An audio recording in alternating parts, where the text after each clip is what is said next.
Oman ইয়াতামাদ আলা সুলতানিহি যাল্লা, কেউ যদি মনে করে আমার ক্ষমতা চিরস্থায়ী, এই চিরস্থায়ী মনে করার কারণে যিনি আপনাকে অপমানিত, লাঞ্ছিত, অপদস্থ করে দিবেন তিনি কে? জালেমরা জুলুম করেছে, করবে সামনেও। আজকের পৃথিবীর দিকে তাকায় দেখেন কি পরিমাণ জুলুম জালেমরা করছে। সিরিয়া মার খেয়েছে, 2011 থেকে সিরিয়ার ভাইরা মার খাচ্ছে। আজ অবধি সিরিয়াতে মার খেয়ে যাচ্ছে মুসলমান। 10টা বছর পার হয়ে গেল সিরিয়ার মুসলমানের জুলুম নির্যাতনে। আফগানে মুসলমানদেরকে মারা হলো, ইরাকে 15 লক্ষ মুসলমানকে শহীদ করে দেওয়া হলো, ফিলিস্তিনে মুসলমানদেরকে শহীদ করা হলো, আপন ভূখণ্ডকে কেড়ে নেওয়া হলো। আমাদের পার্শ্ববর্তী কাশ্মীরে মুসলমানরা কাঁদে। আপনি আমি যদি বাংলাদেশে বসে মনে করি কোনো দিন আমরা মার খাবো না, হতে পারে আগামীর দিনটা যেই দেশের নামটা বেশি উঠবে ওই দেশটা বাংলাদেশ হতে পারে। ঠিক না বেঠি? আমাদের এই যে 3 দিকে ভারত, মায়ানমার হা করে আছে, বদ্বীপের মতো ছোট্ট একটা দেশ আমার বাংলাদেশ। এই দেশে যদি এখনো আপনি আল্লাহকে না চিনেন, আপনি যদি আল্লাহর গোলামি না করেন, আপনি যদি এখনো সিজদা অবনত না হন, বড় ভয় হয় এমন একটা দিন আসতে পারে সিজদা দিতে চাইলেও দেওয়ার সুযোগ পাবেন না। ঠিক না বেঠি? চারদিকে জালেম যেভাবে জুলুম করছে, নিরপরাধ মানুষকে যেভাবে মারছে, আজকের দুনিয়ার দিকে তাকালে স্পষ্ট মনে হয় আগামীর দিনে মুসলমানদেরকে যদি জাগতে হয় এখন থেকেই মুসলমানদেরকে সজাগ হতে হবে। ঠিক না বেঠি? ভারত মহাসাগরের টেকটনিক প্লেট ফেটে গিয়েছে, চাঁদের মধ্যে নতুন করে পানি দেখা দিয়েছে। গত 2020 সনে এমন 28টা দিন ছিল, 24 ঘন্টার আগে একটা দিন শেষ হয়ে গেছে। তার মানে সময় সংকুচিত হয়ে যাচ্ছে। এই আলামতগুলো বলে দিচ্ছে আগামীর পৃথিবীর জন্য বড় ভয়াবহ সময় অপেক্ষমান। করোনা ভাইরাস যেতে না যেতে যদি পৃথিবীর ভিতরে ভূমিকম্প শুরু হয়ে যায়, একের পর এক আলামত আমাদেরকে বলে দিবে আগামীর দিনে মুসলমানদেরকে ইমাম মাহদির জন্য প্রস্তুতি নিতে হবে। ঠিক না বেঠি? এখন যারা ঠিক বলছেন, ঠিক বলছেন না আপনারা? এখন ইমাম মাহদির সৈনিক যারা হবে তারা কি ঘুমায় থাকতে পারে? ইমাম মাহদির সৈনিক যারা হবে তারা কি জালেম হতে পারে? ইমাম মাহদির সৈনিক যারা হবে তারা কি খেয়ানতকারী হতে পারে? ইমাম মাহদির সৈনিক যারা হবে তারা কি মুশরিক হতে পারে? এখন আপনি নিজের মনটাকে প্রশ্ন করে দেখেন। খোরাসানের বাহিনী যখন প্রস্তুত হয়ে গেছে, ইহুদিরা যখন নতুন করে সব চক্রান্ত বাস্তবায়ন করছে, থার্ড টেম্পল যখন তৈরি হয়ে গেল, এমনকি কাবা চত্বরের ভিতরে চক্রান্ত তারা করে যাচ্ছে, তাদের বিশ্বাস ইমাম মাহদি খুব সন্নিকটে দ্রুত চলে আসবে। এমনকি তারা তাদের ইসরায়েলের তেল আবিব থেকে খানিকটা দূরে বাবুল লুদ নামক এরিয়াকে সুসজ্জিত করেছে, কারণ তারা জানে দাজ্জালকে এখানে এনে হত্যা করা হবে। কিন্তু আমরা মুসলমানরা এখনো ঘুমায় আছি, প্রতিনিয়ত দাজ্জালের ফিতনার ভিতরে পা দিচ্ছি, তারপরেও নামাজ পড়তেছি না, আল্লাহকে চিনতেছি না। ঠিক না বেঠি? জুলুম করতেছেন কিনা বলেন? জুলুম করতেছেন কিনা? নফসের সঙ্গে জুলুম করছি, নিজেরা জালেম হয়ে যাচ্ছি, এমনকি অত্যাচার করছি সাধারণ মানুষের উপরে। এই আলামত গুলা বলে দিচ্ছে কিয়ামতের সময় কাছে না দূরে। 3 নাম্বার পরে 4 নাম্বারে হলো আমার ভাইরাল মুতাদুন। যখন দেখবেন সীমা লঙ্ঘন বেড়ে যাবে, চারদিকে যখন সীমা লঙ্ঘনকারীরা চারদিককে শাসন করবে, ইলহাকুদ দরার আলাল আখারিন, নির্দোষ মানুষকে দোষী বানায় দিবে, দোষীকে যারা নির্দোষ বানায় দিবে, আপনি বুঝে নেবেন চারদিকে জালেমরা এখন শাসন করছে। এই শাসনের পরে যিনি আযাব দিবেন তিনি কে? এখন আযাব আসলে কি শুধু তাদের উপরে আসে না আমাদের উপরেও আসে? এই যে করোনাকালীন সময়ে 7.5 কোটির উপরে মানুষ আক্রান্ত হলো, 18 লাখের মতো মানুষ মারা গেল, সারা দুনিয়া যখন তটস্থ হয়ে গিয়েছে, এখানে অনেক মুসলমানও মারা গেছে, ঠিক না বেঠিক? এই যে আল্লাহ পরীক্ষা নিচ্ছে, আল্লাহ বোঝায় দিচ্ছেন তোমরা সীমা লঙ্ঘন করেছিলা। কেমন করে সীমা লঙ্ঘন করেছি? নির্দোষ মানুষের উপরে দোষ চাপিয়ে দিয়েছি, দোষীকে নির্দোষ বানিয়েছি, মামলা করেছি, হামলা করেছি, অন্যায় করে মানুষের উপর অত্যাচার করে জুলুম করেছি, ঠিক না বেঠিক? 5 নম্বরে আল্লাহর দুশমন চিনবেন কেমনে? আল কাফিরুন, কাফেররা চক্রান্ত করবে। দেখেন জন সিনা খেলার পরে 3 আঙ্গুল উঠায় দেয়। কয় আঙ্গুল? 3 আঙ্গুল, 3 আঙ্গুল। মাঝে মাঝে দেখবেন 2 আঙ্গুল উঠায়। সবাই বলেন কয় আঙ্গুল? একটু দেখান তো কয় আঙ্গুল। আজকেই দেখাইছেন, জীবন আর কোনোদিন দেখাবেন না। সবাই আজকে একটু দেখা কয় আঙ্গুল। এটা থেকে মন থেকে মুছে ফেলেন, কোনোদিন এই 2 আঙ্গুল আর দেখাবো না। কেন দেখাবো না? এটা হচ্ছে ইলুমিনাতি, এটা হচ্ছে শয়তানের শিং। এই শয়তানের শিংয়ের পূজা যারা করবে, ওই লোকগুলা মুসলমান হয়ে কাফেরের মতো আচরণ করতেছে, ঠিক না বেঠিক? এরপরে তাকায় দেখবেন আমার যুবকদের দিকে, যুবকরা আজ নেশার দিকে ডুবে আছে, ইয়াবা নিয়ে যুবকেরা পড়ে আছে, মদ নিয়ে যুবকেরা পড়ে আছে, ফেন্সিডিল নিয়ে যুবকেরা পড়ে আছে, হেরোইন নিয়ে যুবকেরা পড়ে আছে, আফিম নিয়ে যুবকেরা পড়ে আছে, মেরিজুয়ানা নিয়ে যুবকেরা পড়ে আছে, প্যাথিডিন নিয়ে যুবকেরা পড়ে আছে।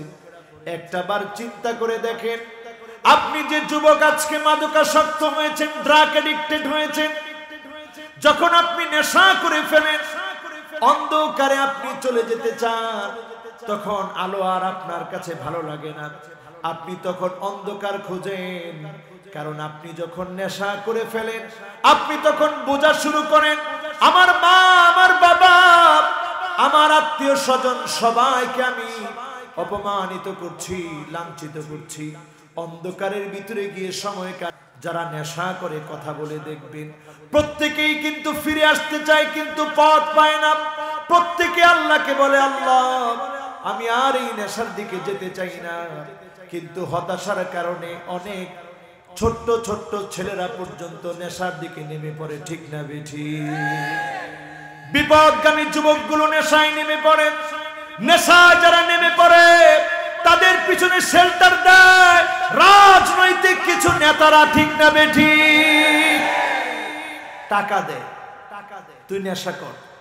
কারণ ওই নেতা জানে এই ছেলেটা যদি তরুণটা নেশা করে, তাহলে সে কোনোদিন অন্তত আমার জায়গায় আসতে পারবে না। এই জন্য তারা কিছু টাকা দিয়ে নেশার মধ্যে লাগায় রাখি, ও শেষ হয়ে যাবে। ওরে নিয়ে নিত। জানেন এই ছেলেটা ড্রাগ এডিক্টেড, সে ইয়াবা খায়, সে হিরোইন খোর, সে প্যাথিডিন খোর, সে গাঁজা খোর। এটা যখন বলে, ছেলেটা তো তখন আর নেশায় থাকে না, স্বাভাবিক অবস্থায় আছে। ওই অবস্থায় যখন এই কথাগুলা বলা হয়, সে তখন এই দুনিয়া থেকে আরো বেশি বিমুখ হয়ে যায়। চিন্তা করে যত সম্মান আছে সব নষ্ট করে দিব, নেশা থেকে আমি ফিরে আসবো না, ঠিক না বেঠিক? আপনার আমার কাজ কি হবে? আপনার আমার কাজ হবে সন্তানটাকে আপনি ছোটবেলা থেকে নামাজের জন্য ডাকেন, নামাজের দিকে নিয়ে যান। মাদকাসক্ত নিরাময় কেন্দ্রগুলোতে গিয়ে দেখেন, রিহাবে গিয়ে দেখেন, সেখানে নামাজ পড়ানো হয়। আপনি হালাল খান, সন্তানটাকে নিয়ে নামাজের দিকে যান। এখন আপনার ছেলে অল্প স্বল্প নেশা করতেছে, আপনি জানেন, তাকে নিয়ে এখনই আপনি নামাজের দিকে ঢুকেন, 5 ওয়াক্ত নামাজ পড়েন। আপনি তার হাত ধরে কেঁদে কেঁদে বলেন, বাবা এই হাত ধরে ধরে তোকে হাঁটা শিখিয়েছিলাম, আদর করেছিলাম, তোকে আমি স্কুলে নিয়ে যেতাম, মাদ্রাসায় নিয়ে যেতাম। আপনি যদি সন্তানকে আদর করে বলতে পারেন, এই সন্তানের ভিতরে মানসিক বিকাশ এবং পরিবর্তন যিনি দিয়ে দিবেন তিনি কে? কাফেররা আজকে সফল হয়ে গিয়েছে ঘরে ঘরে, বাড়িতে বাড়িতে।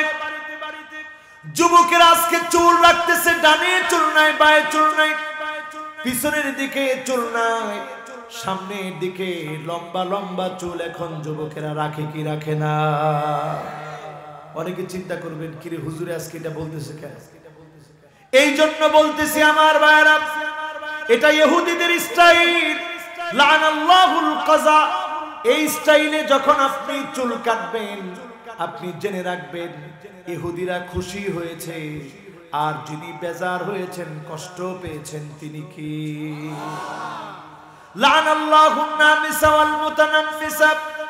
যেই মহিলা বুড়ো প্লাক করবে, বুড়ো কাটবে, ছোট করবে, ওই মহিলার উপরে যিনি রাগান্বিত হয়েছেন, গোসা হয়েছেন তিনি কি? লানাল্লাহুল ওয়াশিমা ওয়াল মুস্তাওশিমা।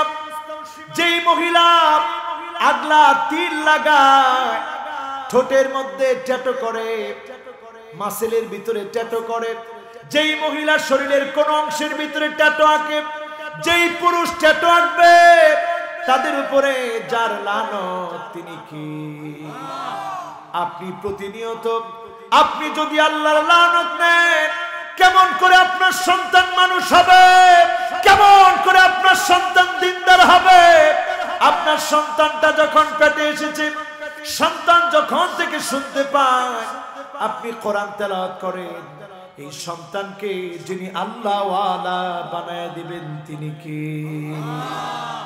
আমরা তখন থেকে গান শুনি, সারাদিন ওই টেলিভিশনের দিকে তাকিয়ে থাকি, কখন কোন শো শুরু হবে।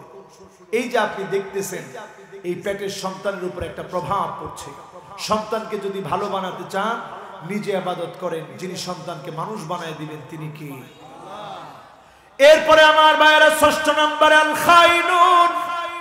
যারা খেয়ানত করবে, খেয়ানতকারীদেরকে যিনি ভালোবাসেন না, পছন্দ করেন না তিনি কি? সমাজের ভিতরে এখন খেয়ানত আছে না নাই? কম না বেশি? এত বেশি খেয়ানত এখন আমাদের সমাজে।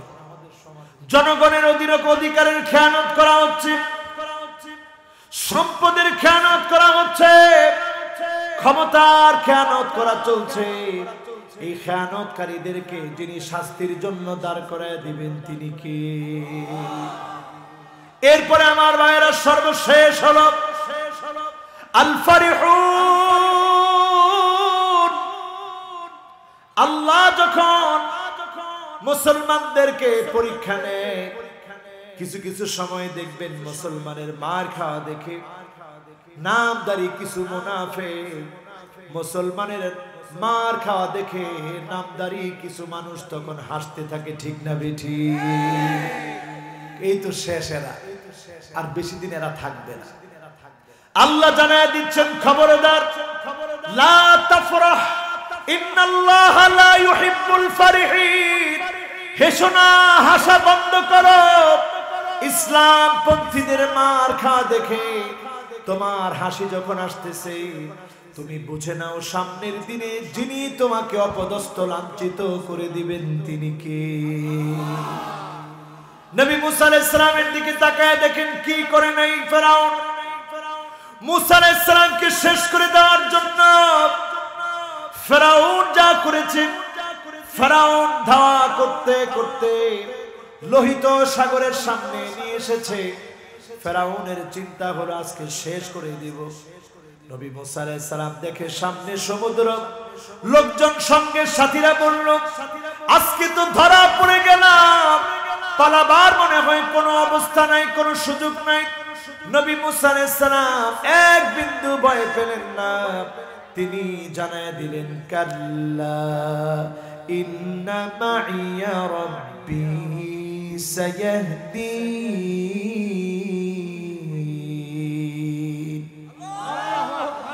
কশিন কালেও নয়, যিনি অচিরে আমাদেরকে পথ দেখায় দিবেন তিনি কে? এখন আল্লাহর কাছ থেকে কি পথ দেখানো প্রত্যাশা করেন আপনারা? আমি বুঝতেছি না, আপনারা কি আমার কথা বুঝতেছেন? আল্লাহর কাছে কি এখন পথ চান? সামনের দিনগুলা কত ভয়ানক হবে এই ওয়াজ শুনেন, কান খাড়া করে। এই পিছনে এখনো কে কথা বলে? আজকের এই মাহফিলটা শুরু থেকে নিয়ে এই পর্যন্ত আমি যারা আমাকে রিসিভ করে এনেছে আমি অত্যন্ত আনন্দিত, কিন্তু এরপরে আমি দেখেছি বারবার আমি যেটা না করছি তারা এই কাজটাই করতেছে। এই জন্য আজকের কথাগুলা আমি যেভাবে বলতে চাচ্ছিলাম সেভাবে হচ্ছে। আপনারা আছেন তো ইনশাআল্লাহ? এখনো কথা বলি, একটা আওয়াজ নাই, মেহেরবানি করে। আওয়াজ করে কি? কোনো আওয়াজ নাই। যারা মাহফিল দিয়েছেন আপনারা সবচেয়ে বেশি শুনবেন। আপনারা কথা বললে কেমন করে মাহফিল হবে?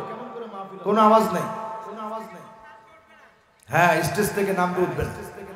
কথা তো শ্রোতাদের মতো হবে। শ্রোতারা যদি না থাকে মাহফিল বড় সড়ো দিলে লাভ হবে? এবার শ্রোতারা জোরে সোরে চিৎকার মেরে বলেন আল্লাহু আকবার।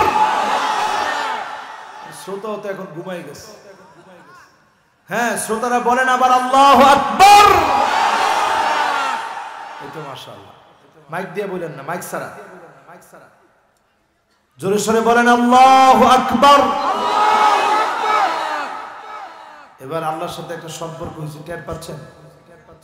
এখন আর আওয়াজ টাওয়াজ নাই। প্রস্তুতি নিতে হবে আগামী দিনের জন্য। পড়েন ইনশাআল্লাহ। আজকের এখান থেকে সিদ্ধান্ত নিয়ে বাড়ি যেতে হবে। আল ইসলামু কায়িমুন বিকা ওয়া বিদুনিক। আপনি ইসলামের জন্য আসলেও যিনি ইসলামের বিজয় দিবেন তিনি কি? আপনি যদি ইসলামের জন্য না আসেন, বিরোধিতা করেন, তারপরেও যিনি ইসলামের বিজয় দিবেন তিনি কি? আপনার মতো একজন ব্যক্তি না আসলে ইসলামের কিচ্ছু যাবে আসবে না। আল্লাহু মুতিম্মু নূরিহি ওয়ালাউ কারিহাল কাফিরুন।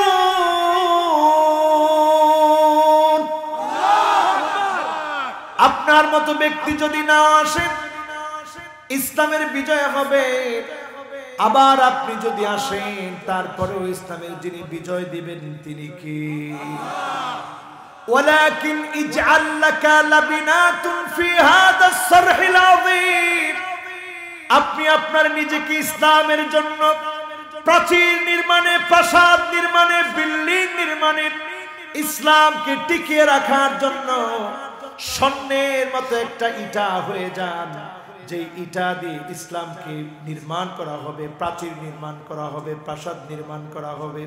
আপনার উপরে জুলুম নির্যাতন করা হবে, আপনাকে জুলুম নির্যাতন করে থামায় দিতে পারবে না। আপনি নিশ্চিত বিজয়ের দিকে হাঁটবেন, কারণ যিনি আপনাকে বিজয়ের জন্য কবুল করে ফেলেছেন তিনি কে?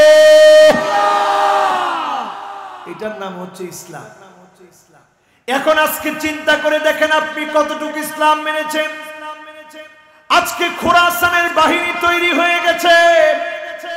সিরিয়া 12 বছর মার খাবে, 10 বছর ধরে মার খেয়ে ফেলেছে। তাকায় দেখেন মুসলমানদের জেগে ওঠার সময় হয়েছে। তুরস্কের খেলাফত পতনের 100 বছর পার হয়ে যাচ্ছে। সময়টা আসতেছে লুজান চুক্তি ভঙ্গ হওয়ার সময়। ইমাম মাহদী আলাইহিস সালাম আসার সময়টা সন্নিকটে। ইউশিকুল উমাম আন তাদালাইকুম কামা তাদালাকালা ইলা কাসাতিহা। দস্তরখানায় খাদ্য বেড়ে আপনারা যেমন নড়াইলে মেহমানদারি করেন, আজকে সব কাফের কুফার, হিন্দু, খ্রিস্টান, বৌদ্ধ, ইহুদি মিলে সারা পৃথিবীতে মুসলমানদেরকে মারতেছে, প্রতিযোগিতা করতেছে। মুসলমানের রক্তে সারা দুনিয়া রঞ্জিত হচ্ছে। কত জায়গায় এমন আছে মুসলমান না খাওয়া। এই বছর আমি তুরস্কে গেলাম, আমি দেখলাম 45 লক্ষ সিরিয়ার শরণার্থী এবার তুরস্কের ভিতরে ঘুরে বেড়াচ্ছে প্রান্তে প্রান্তে।